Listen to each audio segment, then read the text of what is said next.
Bom, então, continuando, né? Como já cumprimentei, continuo o mesmo cumprimento.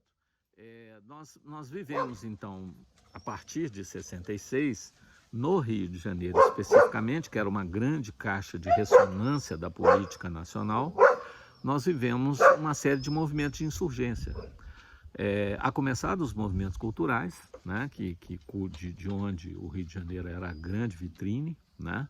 Era ali o cinema, os principais diretores, os principais atores, atrizes, os principais montadores, roteiristas, as pessoas que pensavam o cinema estavam todas morando ali, né? Também os poetas, também as pessoas da literatura, também as pessoas da música, né? Baianos, alagoanos, gaúchos, mineiros. O Rio de Janeiro era a meca da cultura, né? E, num certo sentido, os atos institucionais que precederam o AI-5, eles foram tolhendo a classe política e foram criando um grande medo na classe política, né? Os políticos, muitos deles começaram a recuar, começaram a se resguardar à espera de dias melhores. Ainda não havia a tortura explícita de parlamentares, como passou a haver depois do AI-5, né? O deputado Rubens Paiva é talvez um exemplo mais cabal, né? Mas, de qualquer maneira, os políticos estavam com medo, né?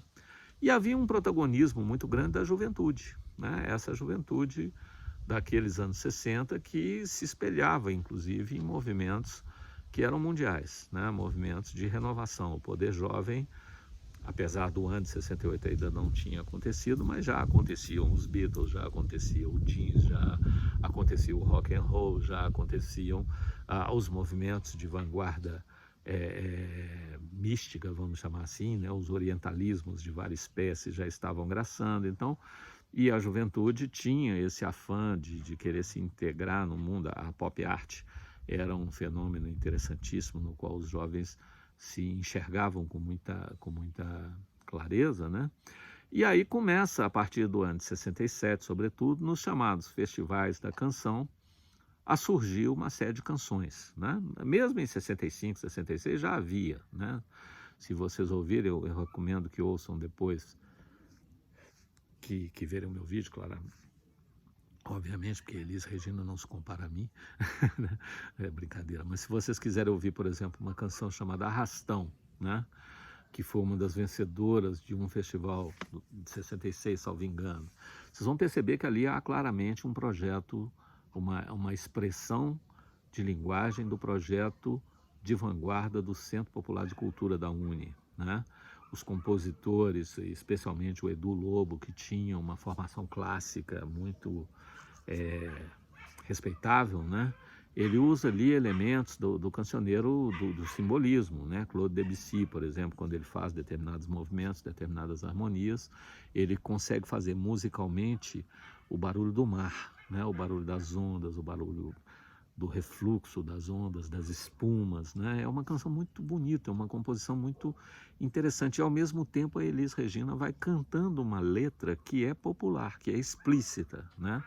Que fala de mobilização. E hoje tem arrastão, e assim vai. Ela cita entidades da cultura religiosa africana, ela cita os mutirões de pescadores, que é o mote da canção como um todo, e ao fundo você tem ali música quase clássica, né? Aquela inspiração entre Debussy e Gershwin, né?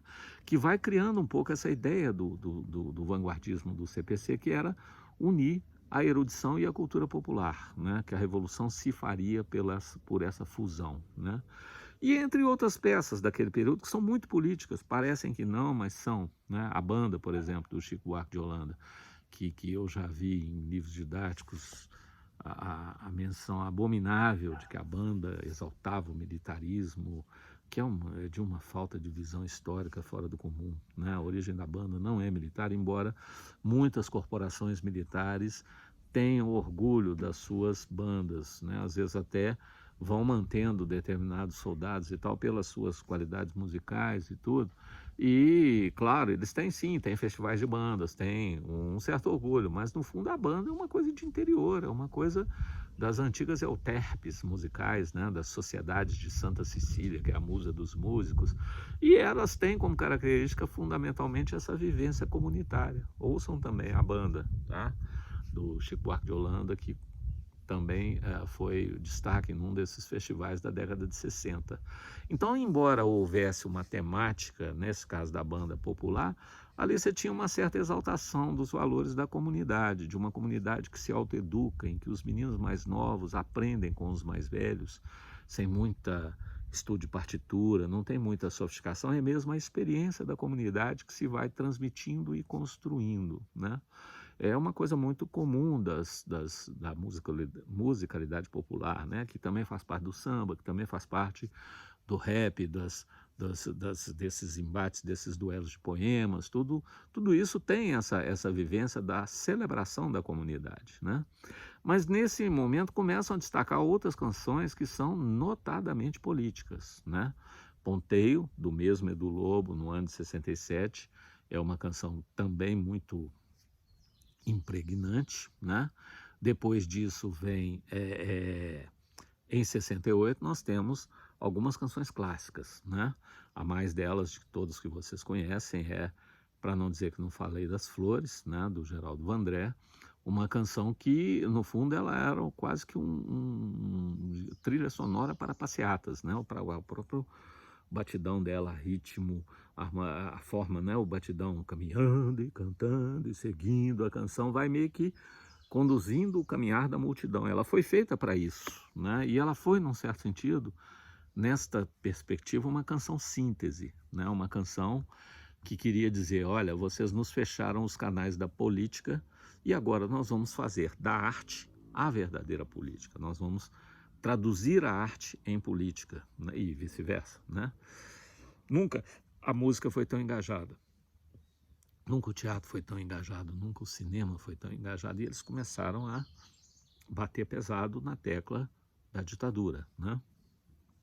Ao longo do ano de 68, começam a ocorrer os movimentos parisienses, os movimentos que, na verdade, se alastram. A partir de maio de 68, em Paris, você tem um movimento que une estudantes, intelectuais, trabalhadores, e que tem uma pauta muito pregnante na França, e especificamente no caso dos estudantes, era a questão do autoritarismo e do elitismo da instituição universitária, uma instituição que tinha regras muito rígidas, né?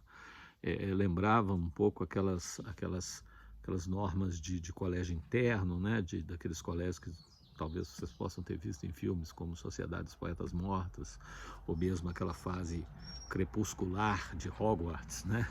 No Harry Potter, que aquela senhora maluca assume lá o controle e cria regras de disciplina cada vez mais rigorosas e baseada na liturgia, essa coisa toda. Então, o Brasil, né, a França dos anos 60 tinha muito isso, né? Isso explica muito, inclusive, dos bordões do movimento das ruas, né? Por exemplo, a antropologia era a ciência da desordem, né? E era muito bem quista, muito bem cultuada. Os autores da antropologia eram celebrados.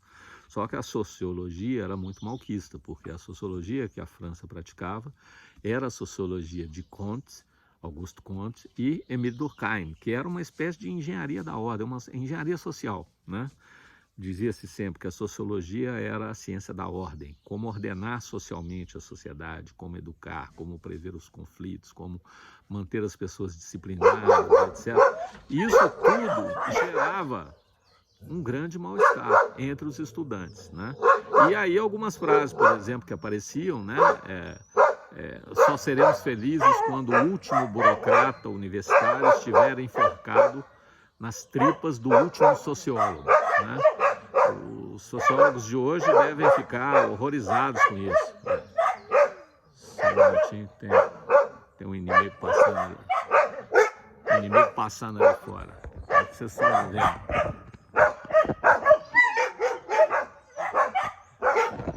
Aí eu aproveito para dar um close da minha turma, a minha família peluda. E tem um retardatário agora. Mas então, nós temos essa visão do Paris de 68, né? Ô, vocês estão exagerando, já deu.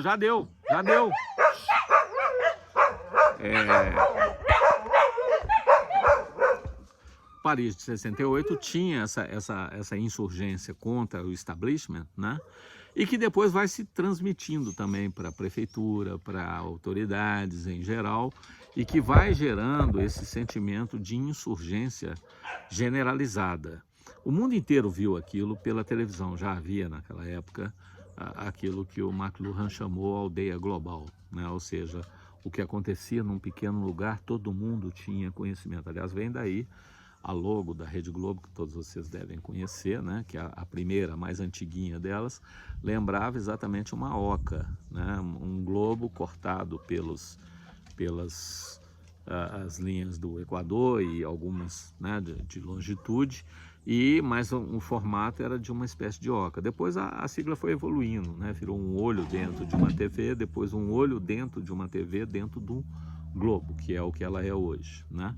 As marcas traduziam um pouco também esse movimento. Então, 68 criou essa comoção, criou esse sentimento de insurgência que era possível, né? Criou o horizonte do possível, né?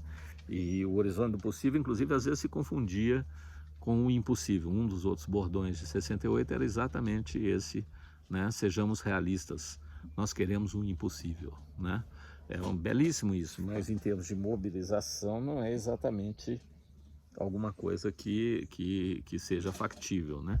Mas de qualquer maneira, esses garotos, esses jovens, né? Eles traziam à luz essa ideia de uma possível insurgência com resultados bastante positivos, quando nada da sua expressividade, da sua expressão popular. E no Brasil, isso também acabou colando, né? Claro que se o 68 francês não tinha que lutar contra uma ditadura, porque eles não tinham lá uma ditadura, só um establishment conservador, o 68 mexicano tinha suas próprias motivações, o 68 japonês tinha suas próprias motivações. O 68 norte-americano foi o das lutas civis, né? Foi quando mulheres, negros, homossexuais tomaram o pulso da sua própria militância e criaram uma insurgência muito grande, né? No Brasil, nada disso era uma agenda prioritária, né? No Brasil, a agenda prioritária era, de fato, lutar contra uma ditadura, porque julgava-se, seja pela ortodoxia da esquerda de então, seja pelo furor da juventude, que a melhor forma de combater a ditadura seria eliminar a própria ditadura e depois disso, né, a gente vê o que se faz. Dentro da esquerda você tinha matrizes também antidemocráticas, que o Gabeira falava isso, o Daniel Arão Reis sempre insiste nisso, não só nos seus textos, como na sua publicação, né? Eles diziam, olha, no fundo, se a gente tivesse ganho, entre aspas, a nossa própria revolução, não era para restaurar a democracia, não era para colocar Carlos Lacerda e Juscelino Kubitschek no poder, né? A nossa luta era para, de fato, instaurar, aí sim, um movimento revolucionário de esquerda, e movimentos revolucionários se expõem pelas suas próprias razões, ou seja, eles não iam devolver o poder de volta aos civis depois de um movimento bem sucedido. Mas primeiro era preciso derrotar os militares, e foi isso que foi o grande projeto colocado em curso a partir do ano de 68, né? As primeiras manifestações de uma esquerda armada revolucionária a primeira expressão foi em 66, um atentado mal sucedido ao aeroporto de Guararapes, onde se supunha que o Castelo Branco faria uma passagem, ele acabou tendo que desembarcar num outro local e a bomba explodiu sem que se ferisse ninguém relevante do ponto de vista do estabelecimento militar, né? Mas a partir de 66 já era uma ideia, né? Em 66, inclusive, o Caio Prado Júnior publicou a Revolução Brasileira, que arranhava um pouco essa hipótese, né? Mas, de fato, é a partir de 67, 68 que algumas dessas pessoas começam a montar projetos específicos, com objetivos, com duração, com protagonistas, com tudo aquilo que era preciso fazer. E o ano de 68 começa, então, um pouco sob esse clamor das manifestações francesas, e aqui no Brasil isso também repercute. Nova pausa, daqui um pouco vem o vídeo 3.